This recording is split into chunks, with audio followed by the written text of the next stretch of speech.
இவ்வளோ பிரச்சனை போயிட்டு இருக்கும்போது ஒரு பொது வெளியில் த்ரிஷா அவர்களை கூட்டிகிட்டு வந்தது வந்து ரொம்ப ஷாக்கிங்கான ஒரு விஷயமா இருந்தது. ஏன்னா போன வாரம் வரைக்கும் த்ரிஷா அவர்களை பற்றி த்ரிஷா வீட்டிலேருந்து விஜய் வெளியில் வரட்டும் முதல்லன்னு நயனா நாகேந்திரன் அவர்கள் பாஜக மாநில தலைவர் சொல்லியிருந்தார். அதுக்கு நானே கண்டனம் தெரிவித்து பேசியிருக்கேன். உங்களுக்கே தெரியும்.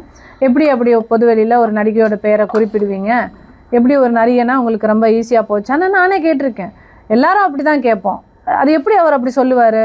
ஏன் விஜய் அவர்களை பற்றி இப்படி சொல்லணும்? அவதூறு ஒரு நடிகையோட பேரை இப்படி சொல்லிடலாமா ஈஸியாக அப்படின்னு எல்லாரும் பேசிக்கிட்டது தான். ஓகே, அவரே மன்னிப்பு கூட கேட்டுட்டாரு.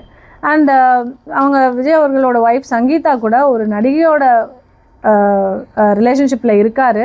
தேவைப்பட்டால்தான் அந்த நடிகையோட பேரை சொல்லுவேன்னு அவங்க ரொம்ப கண்ணியமாக ஒரு அறிக்கை கொடுத்துருந்தாங்க. இவ்வளோ பேரும் இவ்வளோ கண்ணியமாக நடந்துட்டு இருக்கும்போது மேடை ஏறி மகளிர் தினத்தன்னைக்கு இவ்வளவு பெண்ணியம் பேசி கண்ணியம் இல்லாமல் ஒரு ஒரு ஒரு கல்யாணத்துக்கு த்ரிஷாவே கூட்டிகிட்டு வராருன்னு சொன்னால் நாளை இன்னைக்கு சமுதாயம் வந்து எப்படி பார்க்கும்? இது ஒரு நல்ல ஒரு ட்ரெண்ட் செட்டிங்கான விஷயம் கிடையாது. Arabian garden sea food restaurant, where taste meets elegance.